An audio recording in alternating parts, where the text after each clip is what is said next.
आज class 10th mathematics chapter 5 arithmetic progression का एक बहुत ही इंपॉर्टेंट क्वेश्चन लेके आए हैं। क्या है question? If an AP consist even number of terms it has two middle terms. अगर किसी एपी में इवन नंबर ऑफ टर्म्स हैं तो उसमें दो मिडल टर्म होंगे। निकालने का फॉर्मूला क्या है बेटा? n/2 a term and n/2 + 1 term. तो देखते हैं कैसे निकालते हैं। Find the middle term of the AP 7, 13, 19 up to 7 241। हमें पता है कि एपी बेटा 7 से स्टार्ट हुई और 241 पे एंड हो गई, तो इसका मतलब हमारी जो एन नेट टर्म है ए एन वो हमारी कितनी है?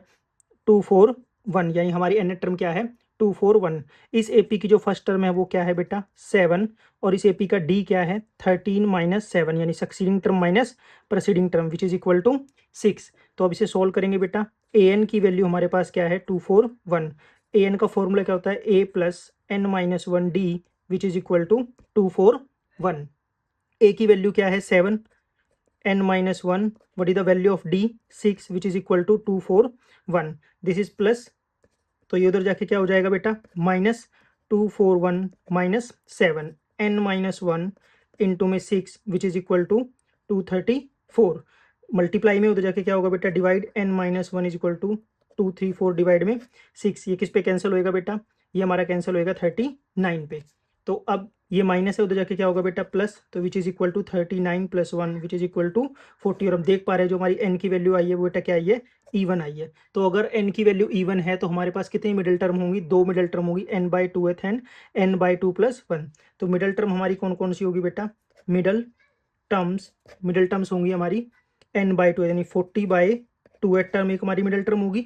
और दूसरी क्या होगी बेटा? 40/2 + 1 हमारी क्या होगी? Middle term. तो यहाँ से क्या आएगा बेटा? 20th टर्म, और यहाँ से क्या आएगा? 21st term. तो हमें पता है बेटा A20 का मतलब क्या होता है बेटा? a + 19d। तो a की वैल्यू हमारे पास कितनी है बेटा? 7। 19 इंटू डी की वैल्यू क्या है हमारे पास?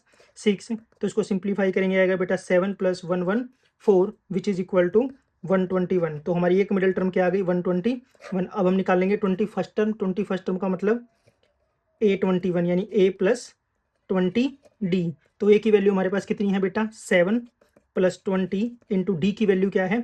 6। तो ये आ जाएगा हमारे पास 7 + 120 विच इज इक्वल टू 127। तो अगर n हमारा इवन है तो हमारे पास दो मिडिल टर्म आएंगी, कौन कौन सी? 121 और 127। नेक्स्ट है बेटा, किसी एपी की मिडिल टर्म निकालनी है जब n की वैल्यू क्या हो? ओड नंबर हो।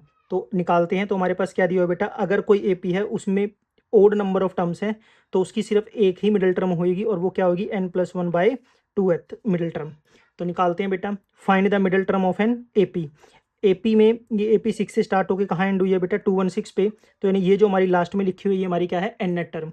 तो हमारे पास जो ए एन है बेटा, ए एन की वैल्यू हमारे पास क्या है? 216। फर्स्ट टर्म क्या है हमारी एपी की? 6। और डी कैसे निकलेगा बेटा? 13 माइनस 6। तो हमारा डी की वैल्यू क्या आ गई? 7। तो अब देखते हैं बेटा क्या करेंगे। A N is equal to 216, और हमें पता है बेटा ए एन का फॉर्मूला क्या होता है? A plus n minus 1d which is equal to 216। तो ए की वैल्यू क्या है हमारे पास? 6। n-1 डी की वैल्यू क्या है? 7 विच इज इक्वल टू 216। अब ये प्लस है बेटा, उधर जाके क्या हो जाएगा? -n-1 into 7 is equal to 216 minus 6। तो ये आ गया n-1 इंटू में 7 विच इज इक्वल टू 210। अब 7 मल्टीप्लाई में उधर जाके क्या होगा बेटा? डिवाइड। तो आ जाएगा n-1 is equal to 210 divide में 7। इसको कैंसिल करेंगे बेटा, हमारे पास क्या आएगा? 30। तो n-1 इज इक्वल टू क्या है बेटा? 30। तो n की वैल्यू क्या आ जाएगी? 30 + 1 विच इज इक्वल टू 31, यानी n की वैल्यू हमारे पास क्या आई है? ओड आई है। तो अगर n की वैल्यू ओड है तो हमारे पास मिडिल टर्म क्या होगी बेटा? n+1/2 है। तो मिडिल टर्म आ जाएगी हमारी, मिडल टर्म क्या आएगी हमारी? n+1, 31 + 1 बाय में 2 which is equal to 32 by में 2। कैंसिल करेंगे बेटा, क्या आएगा? 16th, यानी कि जो 16th टर्म होगी वो हमारी क्या होगी? Middle term. तो हम निकालेंगे A16 का मतलब क्या है बेटा? a + 15d। तो a की वैल्यू हमारे पास क्या है? 6 + 15 इंटू 7, क्योंकि डी की वैल्यू हमारे पास क्या है? 7। तो यह आ जाएगा 6 + 105 विच इज इक्वल टू 111। तो ये हमारी क्या आ जाएगी? मिडिल टर्म आ जाएगी जब हमारी n की वैल्यू क्या होगी?